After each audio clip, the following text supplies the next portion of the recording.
الحمد لله رب العالمين وصلى الله وسلم وبارك على نبينا محمد وعلى آله وأصحابه أجمعين وأشهد أن لا إله إلا الله وحده لا شريك له وأشهد أن محمدا عبد الله ورسوله صلى الله عليه وسلم أما بعد فهذا اليوم هو السابع من شهر صفر من عام 1441 من هجرة النبي صلى الله عليه وسلم ونحن في الدرس الرابع في شرح رسالة الإمام محمد بن عبد الوهاب رحمه الله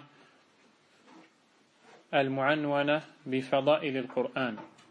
Nous sommes le 6 octobre 2019, réunis pour le 4e cours de l'étude du livre intitulé Les mérites du Coran par le noble savant Mohammed, fils de Abdul Wahhab, qu'Allah subhanahu wa ta'ala lui fasse miséricorde.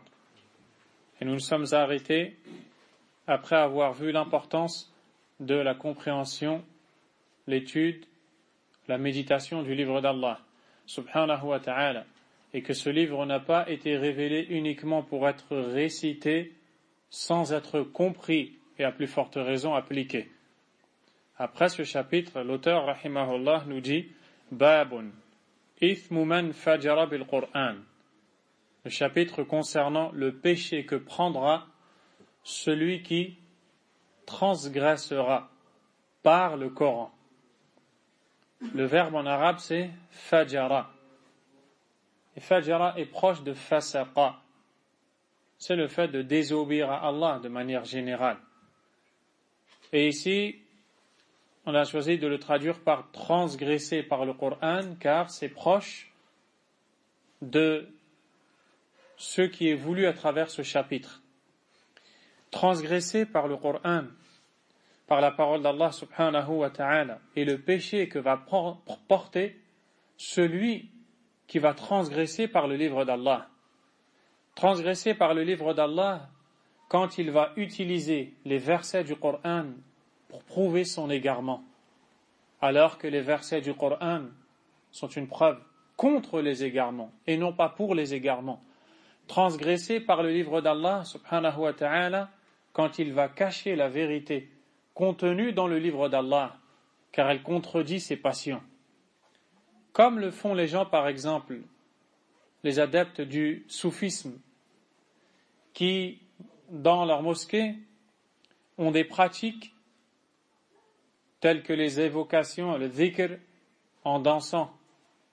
Quand il leur est demandé quelle est la base sur laquelle vous marchez, sur laquelle vous vous basez, quelle est la preuve que vous suivez pour agir ainsi, ils disent, Allah subhanahu wa ta'ala a dit, alladhina yadhkuruna Allaha qiyaman wa qu'udan wa ala junubihim. Le verset qu'on a étudié lors de la dernière assise, dans lequel Allah azza wa jalla nous dit, d'après le sens rapproché, ceux qui évoquent Allah debout, assis et couchés. Ils ont dit ça, c'est la preuve du fait d'évoquer Allah en bougeant dans tous les sens. Hada fujurun bil Qur'an. Fajaru bi kitabillah subhanahu wa ta'ala. Ils ont utilisé le livre d'Allah azza wa jalla en citant des versets qui n'ont absolument rien à voir avec leurs actes pour justifier leurs actes. Ces gens-là ont transgressé par le Coran. Et les gens des passions, de l'égarement et du mal vont justifier leurs égarements par des versets qui ne sont pas des preuves pour eux, mais qui sont en réalité des preuves contre eux. Ces gens-là sont tombés dans ce péché pour lequel l'auteur a cité un chapitre à travers lequel il met en garde contre ce genre d'agissement. Que ce soit le fait, comme nous l'avons dit, d'utiliser le Coran pour justifier le suivi des passions, ou alors aussi tahrif al-Qur'an, la falsification du Coran. Allah subhanahu wa ta'ala a dit wa kallama Allahu Musa taklima, et Allah a parlé de vive voix à Moussa. Les gens de la Sunna ont dit ce verset est une preuve montrant qu'Allah parle. Les gens de l'innovation dans la croyance ont dit non, ce n'est pas de cette façon qu'il faut le lire. Il ne faut pas lire wa kallama Allahu Musa taklima, mais il faut lire wa kallama Allaha Musa taklima. Wa hadha ghayr sahih, batil. Ils ont changé une voyelle sur la lettre pour donner à la phrase tout un autre sens. Car en disant wa kallama Allaha, ça veut dire que c'est Moussa qui a parlé de vive voix à Allah. Et donc, en agissant ainsi, ils ont dit, ce n'est donc pas une preuve qu'Allah est décrit par cet attribut qui est la parole. Hada fujurun bil Qur'an. C'est une transgression par le Coran, parce qu'ils l'ont falsifié pour l'utiliser à mauvais escient, dans leur égarement. Et depuis l'époque des prophètes, les peuples qui n'ont pas suivi les prophètes ont eu ce genre d'agissement avec les textes. Ils ont eu cette transgression avec les textes et les ont utilisés pour justifier leur passion.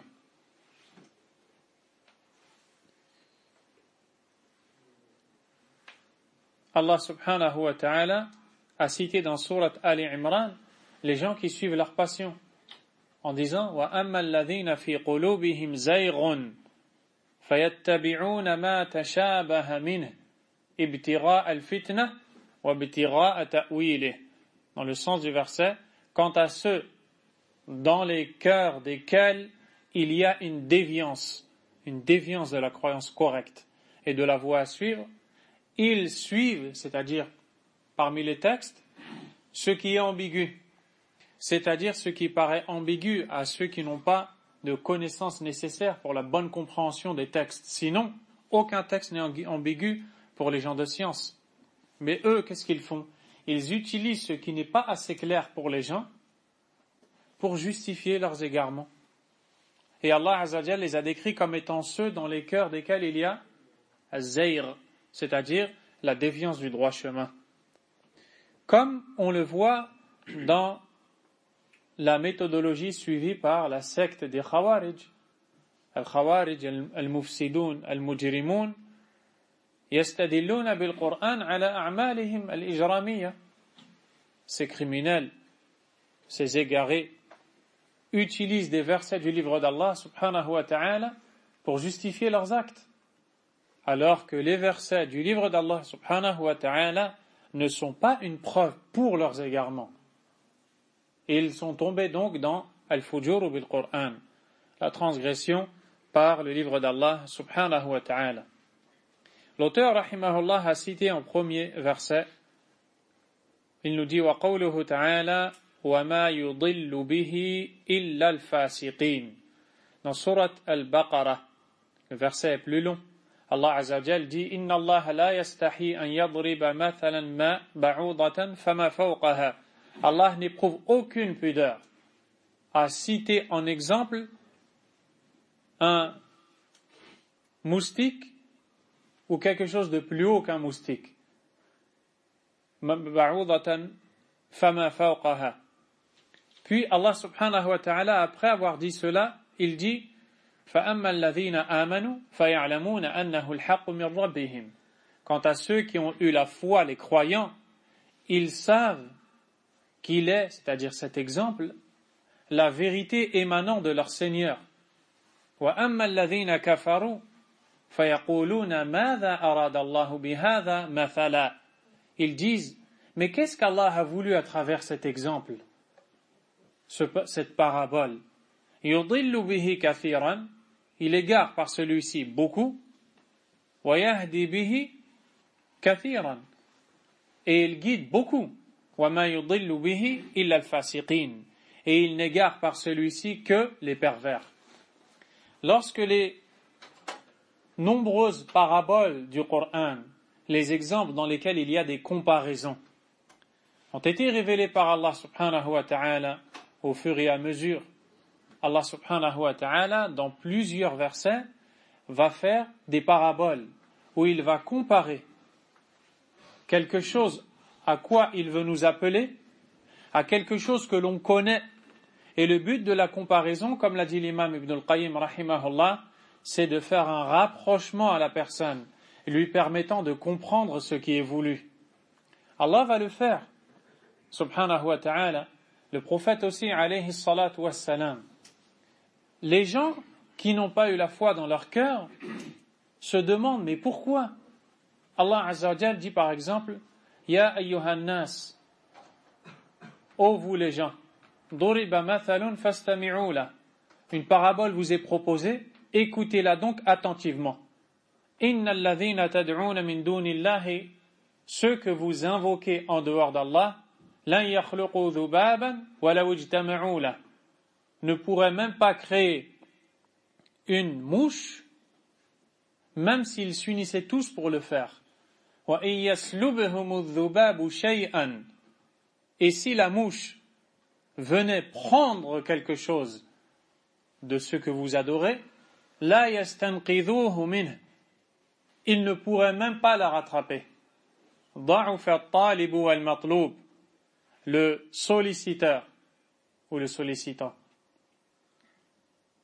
Le sollicitant, le solliciteur et le sollicité sont faibles. Da'ufa at-talib wal matlub ma qadara Allah haqqa qadrihi. Inna Allah la qawiyyun aziz. Ils n'ont pas estimé Allah à sa juste valeur. Certes, Allah est fort et puissant. Subhanahu wa ta'ala. Quand ils entendent ce genre d'exemple, ils trouvent ça insignifiant. Et ils demandent, mais qu'est-ce qu'Allah a voulu par cela? Allah Azza wa Jal leur a répondu en leur disant, Inna Allah la yastahi an yadriba mathalan ma ba'udatan fama fawqaha. Allah n'éprouve aucune pudeur à citer en exemple un moustique ou ce qu'il y a au-dessus d'un moustique. Mais il montre que ces exemples-là, seuls les gens à la foi vont savoir en tirer profit. فَأَمَّا الَّذِينَ آمَنُوا فَيَعْلَمُونَ أَنَّهُ الْحَقُّ مِنْ رَبِّهِمْ. Quant à ceux qui ont eu la foi, ils savent qu'il est la vérité émanant de leur Seigneur. Et à la fin, Allah Azza wa Jal nous dit يُضِلُّ بِهِ كَثِيرًا وَيَهْدِي بِهِ كَثِيرًا. Et par celui-ci, il égare beaucoup et il guide beaucoup. Subhanahu wa ta'ala. Par les exemples qui sont dans son livre. Subhanahu wa ta'ala. Et ces gens qui se sont égarés par le livre d'Allah Azza wa Jal ont été égarés à cause de cette action. Al-fujuru bil-Qur'an, al-fujuru bil-kitab, la transgression par le livre d'Allah Subhanahu wa ta'ala.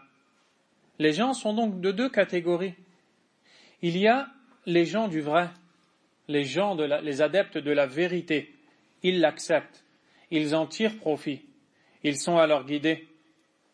Et il y a les gens du faux.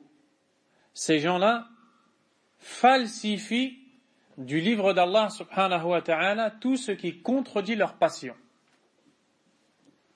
Dès lors qu'un texte n'est pas en accord avec leurs idées ou leurs croyances et méthodologies, ils le falsifient.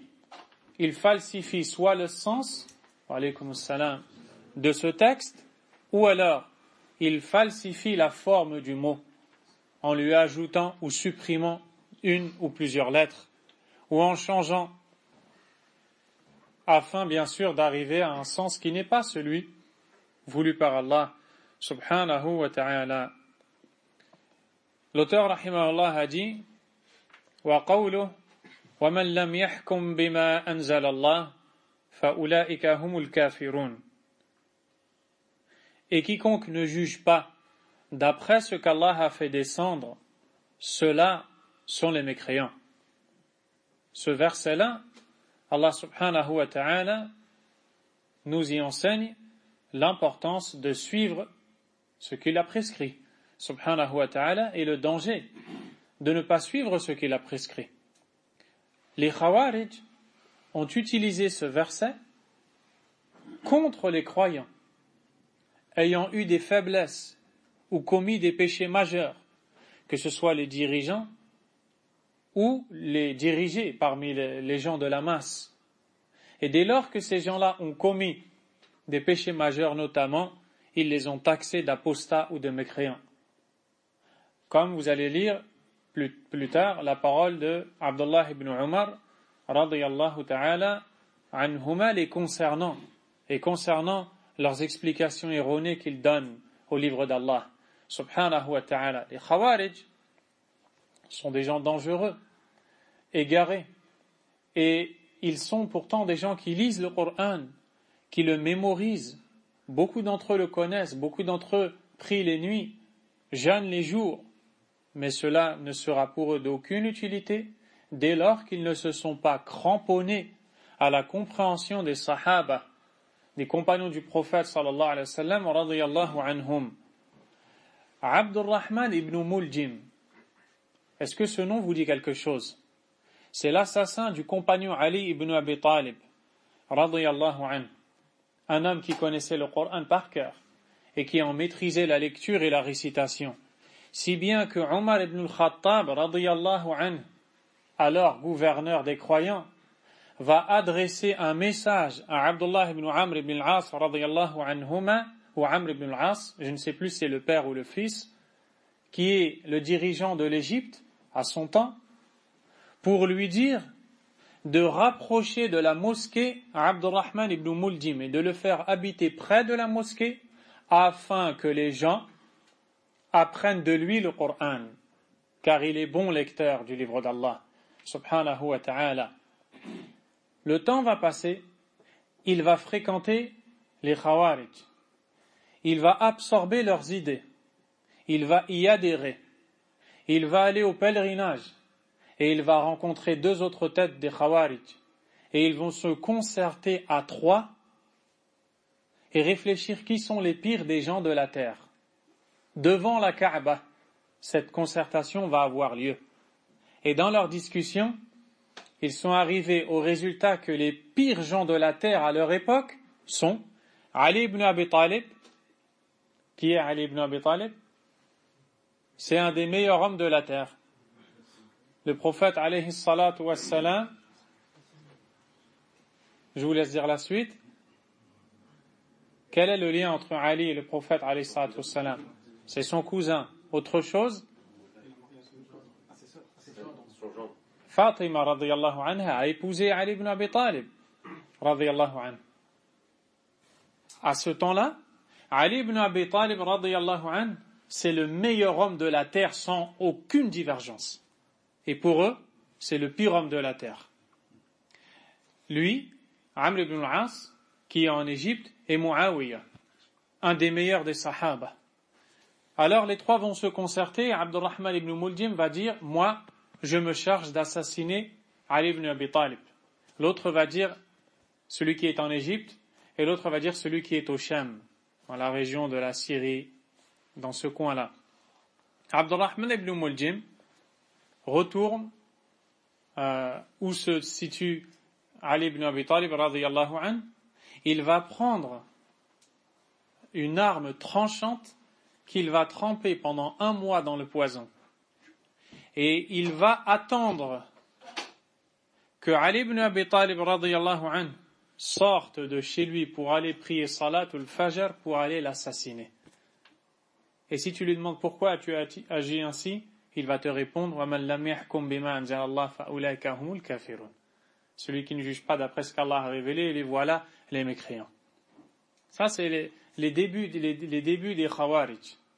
Et à notre époque, ils sont encore suivis dans certaines de leurs ambiguïtés, que ces suiveurs actuels s'en rendent compte ou non. Donc, le Coran doit être compris. Et on ne comprend pas le Coran de n'importe quelle façon, en lisant tout et n'importe quel livre ou quel ouvrage.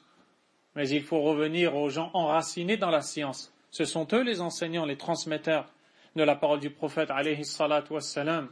Le musulman doit donc connaître de qui prendre la science, de qui lire, qui ne pas lire, qui écouter, qui ne pas écouter. Et connaître aussi les savants anciens, certes, mais aussi les savants contemporains, afin d'être préservés d'ambiguïté et de l'égarement. Et on a déjà eu l'occasion dans plusieurs audios de citer un grand nombre de noms de savants contemporains. Walillahi alhamdu wal minna. Ainsi, l'égarement de ces gens-là est grave. Mais les Khawarij, nous allons en parler, un peu plus tard, Inch'Allah ta'ala. Le troisième verset de ce chapitre. وَقَوْلُهُ إِنَّ الَّذِينَ يَكْتُمُونَ مَا أَنزَلَ اللَّهُ مِنَ الْكِتَابِ وَيَشْتَرُونَ بِهِ ثَمَنًا قَلِيلًا الآية. Dans le verset 174 de la sourate Al-Baqarah, Allah subhanahu wa ta'ala nous parle de gens qui reçoivent la révélation et au lieu de la transmettre, que font-ils? Ils la cachent. Pourquoi est-ce qu'ils la cachent? Parce qu'elle ne convient pas à leurs objectifs, à leurs passions, à leurs ambitions malsaines. إن الذين يكتمون ما أنزل الله من الكتاب ويشترون به ثمنا قليلا أولئك ما يأكلون في بطونهم إلا النار ولا يكلمهم الله يوم القيامة ولا يزكيهم ولهم عذاب أليم. Ceux qui cachent ce qu'Allah a fait descendre du livre et le vendent à vil prix, ceux-là ne s'emplissent le ventre que de feu. Allah ne leur adressera pas la parole au jour de la résurrection et ne les purifiera pas, et il y aura pour eux un douloureux châtiment. C'est donc une des catégories de la transgression par le Coran, consistant à le cacher, ou alors à cacher ce que le Coran contient comme vérité. Et ce n'est pas la méthodologie des gens de la Sunna que de cacher la vérité contenue par le livre d'Allah, car un tel agissement relève de ce que l'on appelle al-fujur bil Qur'an, la transgression par le livre d'Allah subhanahu wa ta'ala. Et c'est ce que font et ce qu'ont toujours fait les gens des passions. Parmi les opposants aux messagers et aux prophètes, alayhimus salatu wassalam, s'affiliant à leur communauté ou les autres. Il y avait chez les gens du livre certains qui mettaient leurs doigts lors de la lecture des versets sur les versets qui ne les arrangeaient pas. Et lorsqu'ils étaient en compagnie de ceux qui lisaient avec eux, ils cachaient les versets dont les jugements n'allaient pas avec leur passion, afin que les gens ne les appliquent pas. Et Allah subhanahu wa ta'ala a confié la garde de la Torah et de l'Injil aux moines et aux rabbins. Et qu'est-ce qu'ils en ont fait? Ils l'ont falsifié, ils en ont caché une grande partie, et ils ont trahi le dépôt qu'Allah Azza wa Jal leur a confié. Un tel agissement est une transgression par le livre d'Allah subhanahu wa ta'ala.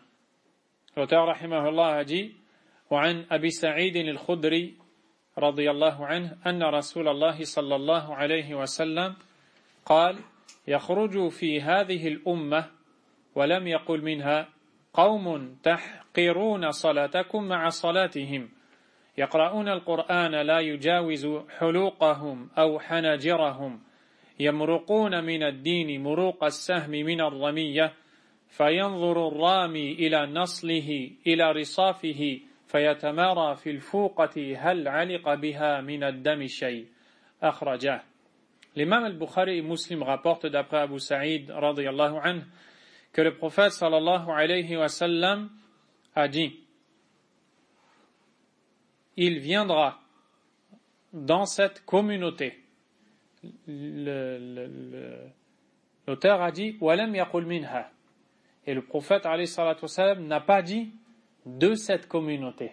Vous allez voir l'importance de cette précision. Un peuple de gens dont les prières vous feront mépriser les vôtres. Ils réciteront le Coran et le liront, mais cette lecture ne dépassera pas leur gorge ou alors leur trachée, et dans d'autres versions leur clavicule.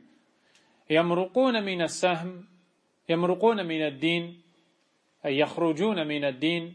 Ils sortiront de la religion comme sort la flèche ayant transpercé le gibier, c'est-à-dire aussi vite. Le chasseur ayant envoyé la flèche se met à regarder cette flèche qui est sortie si vite, il la regarde de haut en bas, il en médite les extrémités et il ne voit aucune goutte de sang. Qu'est-ce que tout cela veut dire? Le prophète sallallahu alayhi wa sallam nous parle ici des Khawarij. Et vous devez savoir que les Khawarij, c'est le groupe contre lequel sallallahu alayhi wa sallam, le prophète, a mis en garde plus que tous les autres. Et il a cité beaucoup de leurs caractéristiques.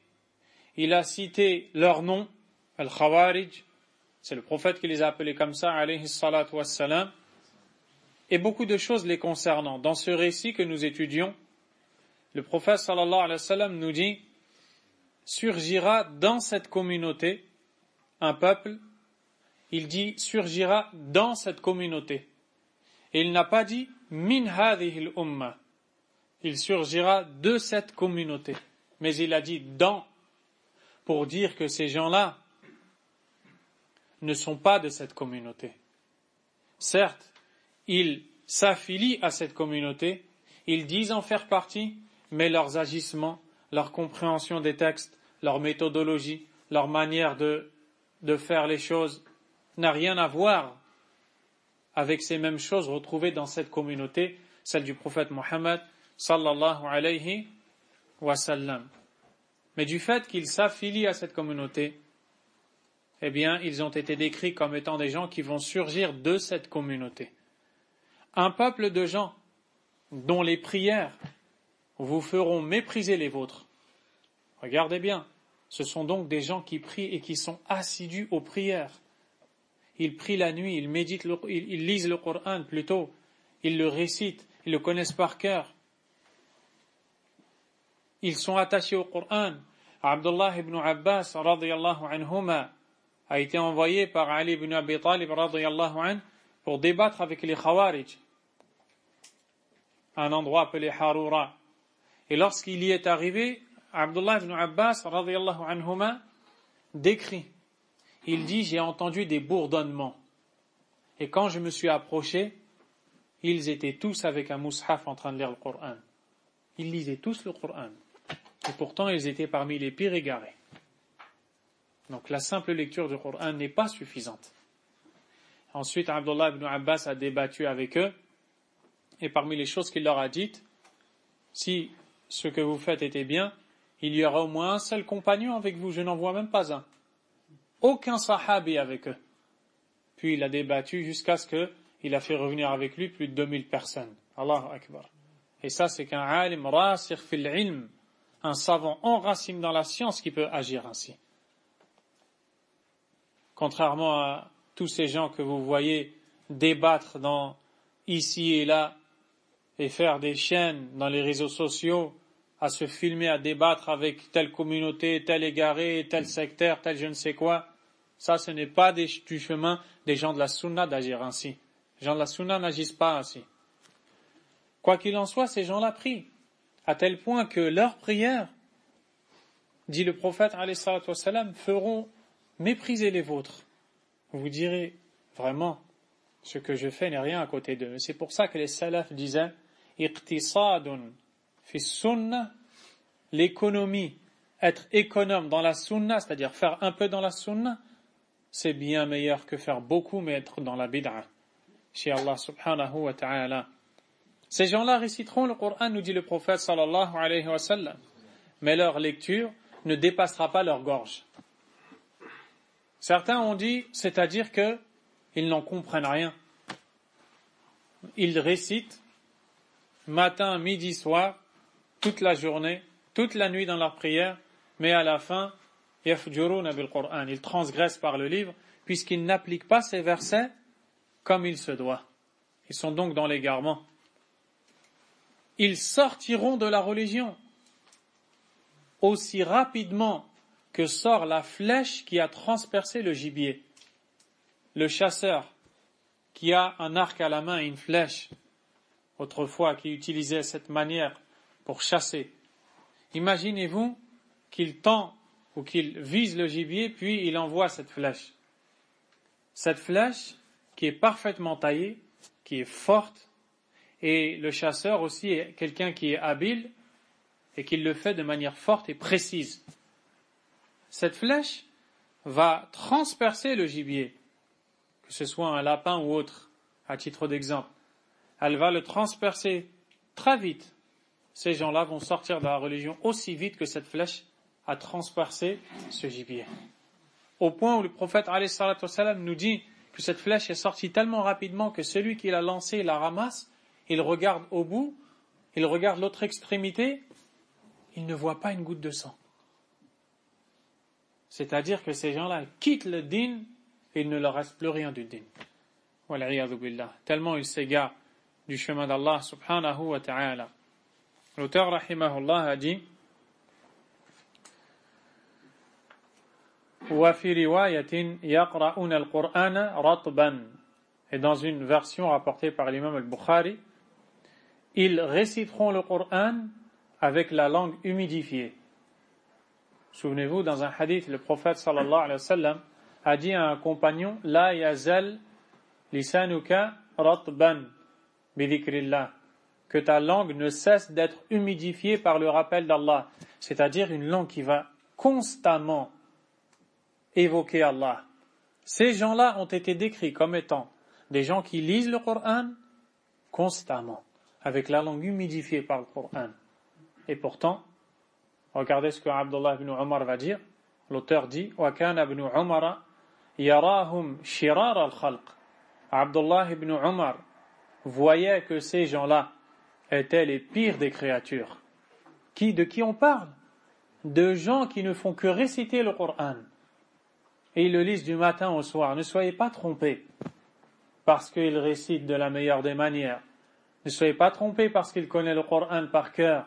Ne soyez pas trompés parce qu'il a 40 diplômes dans la lecture du Coran. Jusqu'à ce que vous soyez sûrs que la méthodologie qu'il suit, c'est celle des salaf salih, celle des pieux prédécesseurs, parmi les sahaba, les tabi'in et la troisième génération. Et que leurs paroles ne sont pas des paroles qui contredisent la parole des enracinés dans la science parmi les savants de la sunna. Abdullah ibn Umar a dit وقال إنهم انطلقوا إلى آيات أنزلت في الكفار فجعلوها على المؤمنين. Ces gens-là ont utilisé des versets descendus concernant les kuffars et les ont utilisés pour juger avec les croyants. Comme celui-ci. Et quiconque juge par autre que ce qu'Allah a révélé, les voilà les mécréants. Wal'iyadhu billah. Et ils ont dit, ça parle de qui? De Uthman ibn Affan. D'ailleurs, Uthman ibn Affan, qu'Allah l'agrée, qui est-il? Un des meilleurs compagnons, il a épousé 2 des filles du prophète sallallahu alayhi wa sallam. À son sujet, le prophète alayhi wa sallam a dit Uthman fil jannah. Uthman est au paradis. Il a aussi dit, à partir d'aujourd'hui, peu importe ce que Uthman va faire, Allah lui a pardonné. Les Khawarij vont escalader son mur pour aller l'assassiner chez lui. Et il va leur dire, je suis Uthman ibn Affan, le compagnon du prophète Mohammed alayhi salatu wassalam. J'atteste que seul Allah mérite l'adoration. Qu'est-ce qu'ils lui répondent? Menteur. Tu es un mécréant. Après, ils l'ont assassiné.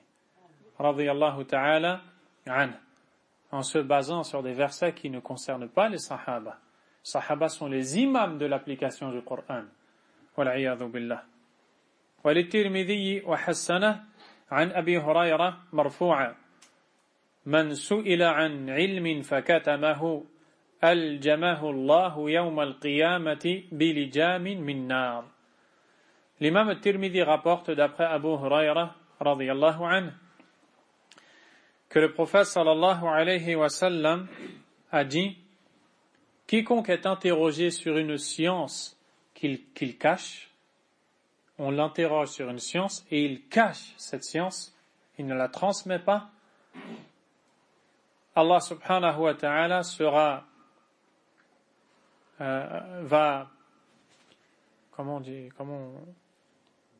quelqu'un sait le traduire ce terme? Al-jamahu Allahu yawm al-qiyamati bilijamin min nar. L'essentiel c'est que Allah subhanahu wa ta'ala va le punir par le feu par lequel il va être attaché. Parce qu'il a privé les gens du savoir. Ce qui est voulu ici, c'est de cacher la science de celui qui la mérite. Car il est connu qu'il est parfois sage de cacher la science. Dans certains moments, il y a des chapitres consacrés à ce sujet-là. Je vous donne un exemple. Le prophète sallallahu alayhi wa sallam a dit un jour à Abu Huraira, qu'Allah l'agrée, Man laqita min wara'i hadha al-ha'it, ô Abu Huraira, quiconque tu rencontreras derrière ce jardin, dans une longue histoire, quiconque tu rencontreras derrière ce jardin, attestant que nulle divinité ne mérite l'adoration excepté Allah, et que je suis son messager, fais-lui la bonne annonce qu'il entrera au paradis. Abu Huraira, entendant cela, va sortir du jardin et se précipiter pour donner la bonne nouvelle. Dans la main, il porte la sandale du prophète sallallahu alayhi wa sallam. Le hadith est rapporté par l'imam Muslim. Omar radiyallahu anhu rencontre Abu Huraira. Où vas-tu, lui dit-il. Abu Huraira lui fait part de ce que lui a dit le prophète sallallahu alayhi wa sallam. Omar le frappe. Abu Huraira tombe sur les fesses au sol. Il se lève, il se met à pleurer, il fait demi-tour. Omar lui dit, retourne voir le prophète alayhi salatu wassalam. Il retourne le voir. Le prophète alayhi salatu wassalam lui demande, mais pourquoi est-ce que tu n'as pas transmis?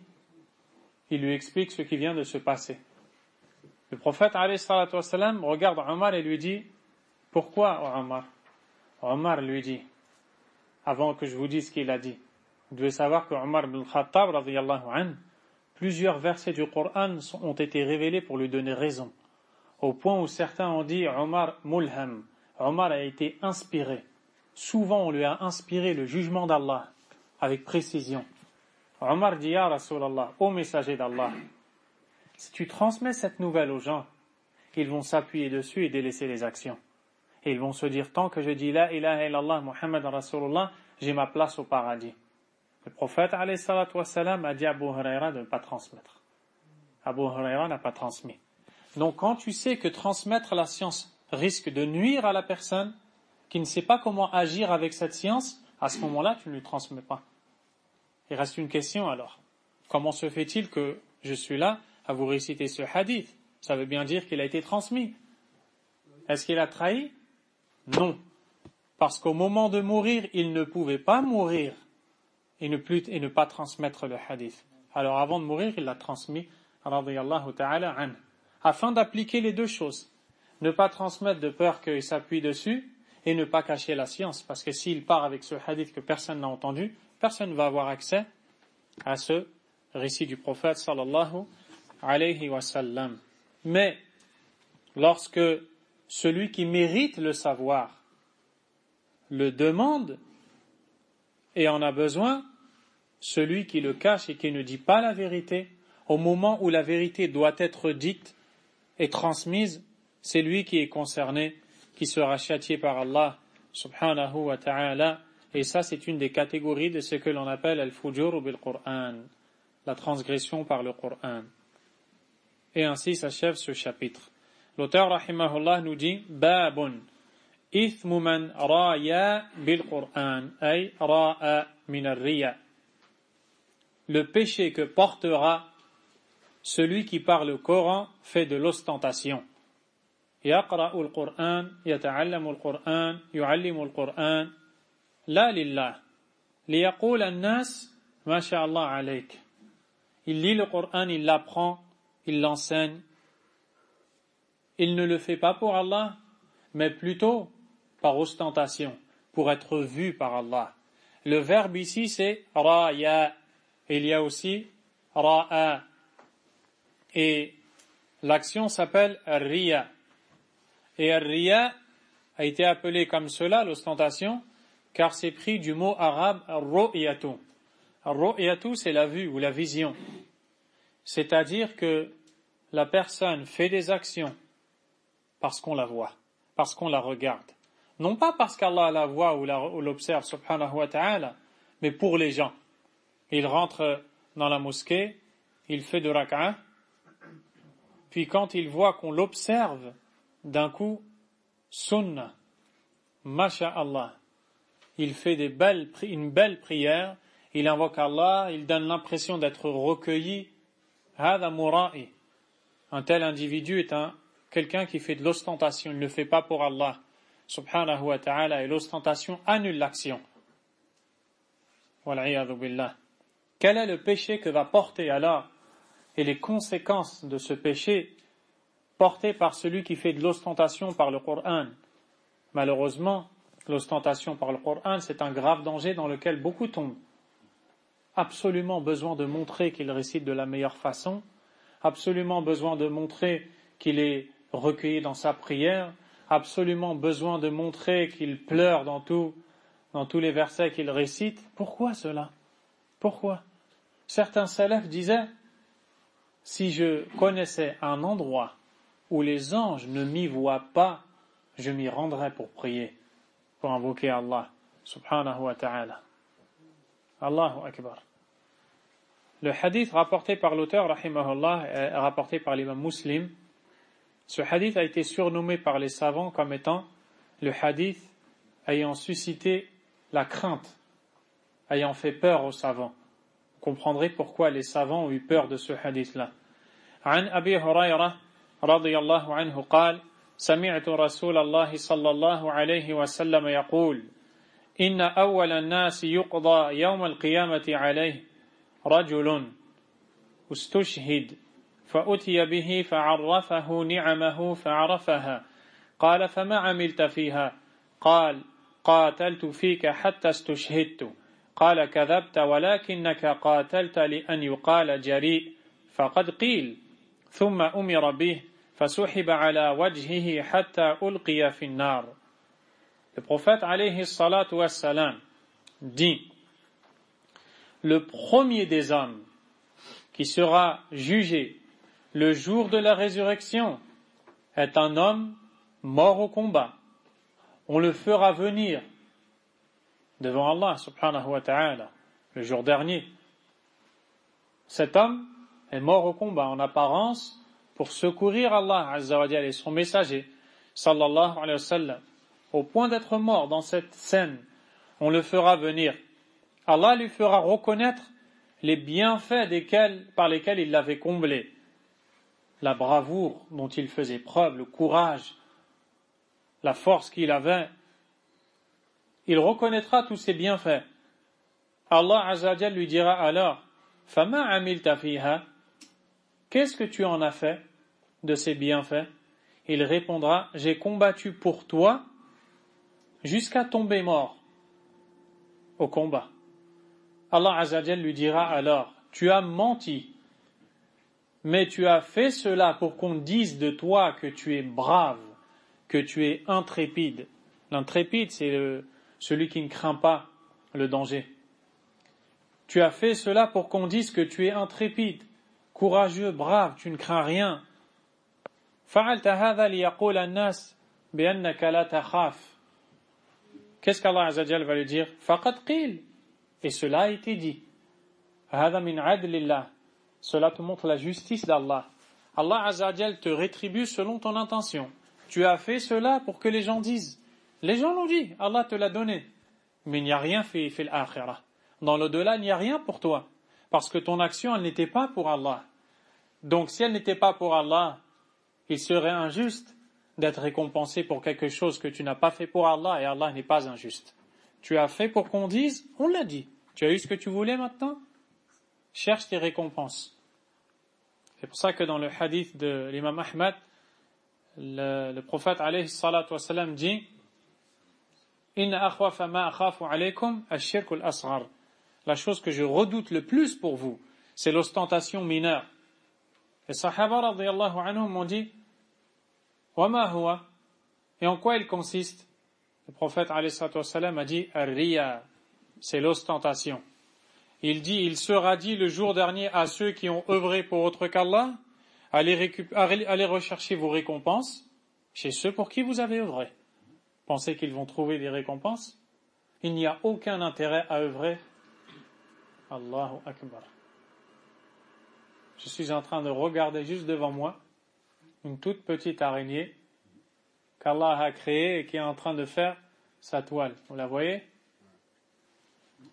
Subhanallah.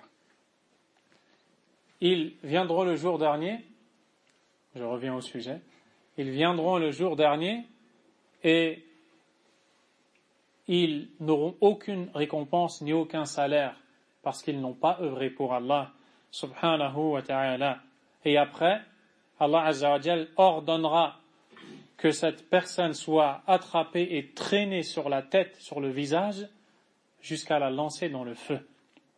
Ensuite, وَرَجُلٌ تَعَلَّمَ الْعِلْمَ وَعَلَّمَهُ وَقَرَأَ الْقُرْآنَ. Et un homme qui a étudié la science, qui l'a enseigné et qui a récité le Coran. Comprenez pourquoi ce hadith a fait peur aux savants? Un alim, un savant, quand il lit un texte, il ne le lit pas comme nous, les ignorants que nous sommes. Il le lit avec profondeur, il comprend ce qu'Allah a voulu dire, il comprend ce que le prophète a voulu dire, alayhi salatu wassalam. فَعَرَّفَهُ نِعَمَهُ فَعَرَفَهَا. Allah azza wa jal fera alors reconnaître à ce savant, cet enseignant, ce récitateur du Coran, les bienfaits qu'Allah lui avait octroyés. Cette science qu'il avait, cette récitation, il reconnaîtra tous ses bienfaits. قَالَ فَمَا عَمِلْتَ فِيهَا. Il lui dira, et qu'est-ce que tu en as fait? قَالَ تَعَلَّمْتُ الْعِلْمَ وَعَلَّمْتُهُ وَقَرَأْتُ فِيكَ الْقُرْآنَ. Il répondra, j'ai étudié la science et l'ai enseignée, et pour toi j'ai récité le Coran. فَقَالَ كَذَبْتَ. Allah lui dira, tu as menti, mais tu as fait cela, tu as appris la science pour qu'on dise que tu es un savant, et tu as récité le Coran pour qu'on dise que tu es un lecteur, un récitateur. Et certes on l'a dit, tu as eu ce que tu as voulu. Maintenant, si c'est les récompenses que tu cherches, il n'y en a pas pour toi ici. Parce qu'Allah azza wa jalla n'accepte de la religion que ce qui est fait uniquement pour lui, subhanahu wa ta'ala. Puis on ordonnera à ce qu'il soit traîné par le visage et jeté dans le feu. وَرَجُلٌ وَسَّعَ اللَّهُ عَلَيْهِ وَأَعْطَاهُ مِنْ أَصْنَافِ الْمَالِ كُلِّهِ. Et un homme à qui Allah aura accordé de ses largesses, c'est-à-dire dans la subsistance. Un homme qui est riche, au point qu'Allah lui donne de toutes les catégories d'argent, de biens. On le fera venir. فَأُتِيَ بِهِ فَعَرَّفَهُ نِعَمَهُ فَعَرَفَهَا. On lui fera reconnaître ses bienfaits, il les reconnaîtra. قَالَ فَمَا عَمِلْتَ فِيهَا. Il dira, qu'est-ce que tu en as fait? Il répondra, قَالَ مَا تَرَكْتُ مِنْ سَبِيلٍ تُحِبُّ أَنْ يُنْفَقَ فِيهِ إِلَّا أَنْفَقْتُ فِيهِ لَكَ. Il dira, je n'ai pas laissé un seul chemin dans lequel tu aimes qu'on dépense pour toi, sans dépenser pour toi. Allah azza wa jalla lui dira, قَالَ كَذَبْتَ. Tu as menti. وَلَكِنَّكَ فَعَلْتَ لِيُقَالْ هُوَ جَوَادٌ أي كريم. Mais tu l'as fait pour qu'on dise de toi que tu es généreux. فَقَدْ قِيلَ. Et certes on l'a dit. Tu as voulu qu'on dise que tu es généreux. Tu aimais tant être connu comme celui qui donnait. Tu as eu tout ce que tu as recherché et tout ce que tu as voulu. Allah te l'a donné. Ni plus ni moins. ثُمَّ أُمِرَ بِهِ فَسُحِبَ عَلَى وَجْهِهِ. Puis on ordonnera à ce qu'il soit traîné sur son visage. ثُمَّ أُلْقِيَ فِي النَّارِ. Puis on le jettera dans le feu. Et le hadith est rapporté par l'imam Muslim, rahimahullah ta'ala. Qu'est-ce que tu comprends ici? Tu comprends que la seule chose qui peut te sauver de l'enfer, cher musulman, écoute bien ça, la vraie chose qui est la base, qui peut te sauver de l'enfer, et qui t'a fait accorder ta place au paradis dans tes actions, car ce qui est voulu, ce n'est pas que de faire beaucoup d'actions. Certes, on nous encourage à redoubler d'efforts dans les actions, mais à condition que ces actions soient sur la bonne base. Car si cette bonne base n'est pas respectée, tous ces efforts sont vains et ils sont éliminés par Allah. Et Allah subhanahu wa ta'ala dit dans le Coran, وَقَدِمْنَا إِلَى مَا عَمِلُوا مِنْ عَمَلٍ فَجَعَلْنَاهُ هَبَاءً مَنْثُورًا. Et on viendra à tout ce qu'ils ont fait comme action, puis Allah les réduira en poussière éparpillée. Ces actions, toutes ces actions ne seront d'aucune utilité à ces gens-là. Peut-être que le jour dernier, certains viendront avec un très grand nombre d'actions et d'autres un très petit nombre d'actions. Et pourtant, celui qui a fait un grand nombre d'actions va entrer au feu et celui qui n'a fait que très peu va entrer au paradis et pas seulement, il va atteindre des hauts degrés du paradis. C'est quoi qui fait la différence, chers croyants, dans tout ça? C'est l'ikhlas lillah, c'est la sincérité envers Allah. La religion d'Allah tout entière est une religion de sidq, de sincérité, de véracité. Les œuvres, on les fait pour Allah. On ne les fait pas pour que les gens disent de nous que l'on a fait ces œuvres. Ta lecture du Coran, ta mémorisation de la science, ton jeûne, tes prières, tes sacrifices, tout cela c'est que pour Allah. La religion n'est pas une religion de spectacle. N'est pas une religion où tu cherches à ce que l'autre sache que tu as fait telle et telle chose. Non, c'est une erreur. Celui qui agit ainsi, il doit se corriger. Regardez ce que ces gens-là ont dit, les trois. Le premier, comment est-ce qu'il est mort? Au combat. En apparence, pour secourir la religion. Le deuxième, qui est-il? Un savant. Un savant. La science, il l'a. Il a le Coran. Il récite le Coran. Il enseigne le Coran. Il transmet le Coran. Qui est le troisième? Quelqu'un qui était généreux, qui a peut-être été la cause de la survie de je ne sais combien de gens. Et à la fin, ces trois gens-là sont les premiers qui vont entrer au feu. Pourquoi? Parce qu'ils n'ont pas été sincères envers Allah subhanahu wa ta'ala. Il n'y a rien à gagner à travers tes actions chez le fils d'Adam, chez l'homme, chez la créature. Il n'y a rien à gagner. Parce que son éloge, elle ne t'élève pas et son blâme ne te rabaisse pas. Ce qui t'élève chez Allah, c'est ta sincérité, tes bonnes actions. Ce qui te rabaisse chez Allah, c'est ton manque de sincérité ou tes péchés. C'est pour cette raison que vous méditerez que ces gens-là, bien que dans cette vie d'ici-bas, ils œuvraient pour autre qu'Allah subhanahu wa ta'ala, arrivés devant Allah quand ils sont interrogés, Fama amilta fiha, qu'est-ce que tu en as fait de mes bienfaits? Ils répondent tous la même chose. Le premier dit, qataltu fika, yani lak, j'ai combattu pour toi. Le deuxième dit, wa qara'tu fika al-Qur'an, j'ai lu pour toi le Coran. Le troisième dit, illa anfaqtu fihi laka, je n'ai laissé aucun moyen de dépenser sans dépenser pour toi. Ils ont tous œuvré pour autre qu'Allah. Ils arrivent devant Allah et ils disent j'ai fait pour toi. Parce qu'ils savent qu'ici, Yawm al-Qiyamah, il n'y a que les actions qui sont faites pour Allah qui sont utiles. Et ça, c'est une mise en garde contre l'ostentation de manière générale dans la religion et bien plus particulière avec le Coran. Le Coran ne sert pas à ça. Ne sert pas à montrer quoi que ce soit. Le Coran, sa lecture, sa compréhension, c'est une ibada, c'est une adoration, c'est un lien entre toi et Allah subhanahu wa ta'ala. نسأل الله سبحانه وتعالى أن يرزقنا الصدق والإخلاص ويصلح قلوبنا والله المستعان والله أعلم وصلى الله وسلم وبارك على نبينا محمد وعلى آله وأصحابه أجمعين سبحانك اللهم وبحمدك أشهد أن لا إله إلا أنت أستغفرك وأتوب إليك بارك الله فيكم